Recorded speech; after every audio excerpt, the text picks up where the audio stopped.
The village of Maniari in Nepal's southern plains is in mourning. A young man from the village, Dilip Chaurasia, had been shot dead. He was studying to be the first qualified engineer from his village, and his family had high hopes for him. My son got first division in the 10th grade. Then he got into engineering.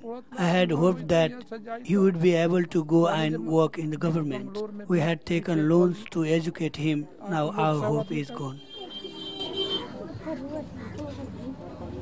5 young men died and dozens were wounded when police opened fire on protesters in the city of Birganj.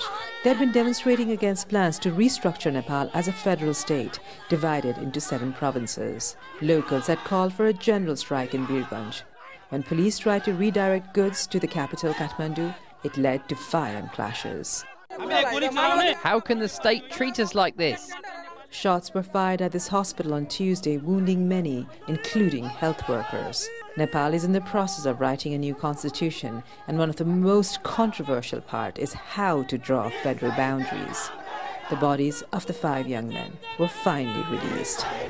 Locals here have been parading the bodies of the 5 young men across the district of Parsa as well as back to their villages for the final goodbyes. People here are emotional and angry. They say that the police used excessive force and the state has deliberately ignored their grievances and demands. In the same village, as the body of 24-year-old Dharam Singh is taken to his house, neighbors can hardly contain his distraught mother. My son, my life. What is my life without you? Dharam Singh had quit Nepal's armed police force to go and work in the Gulf as a migrant worker. Onlookers say that it was the same force that shot him down.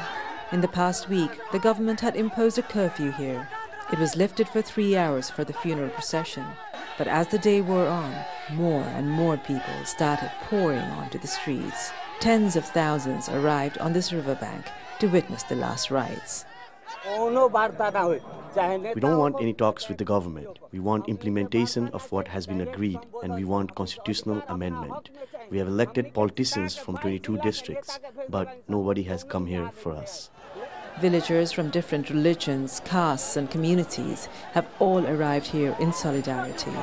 And as the bodies are taken to be cremated, the crowds are in no mood to compromise. Sabina Shrestha, Al Jazeera, Birganj, Southern Nepal.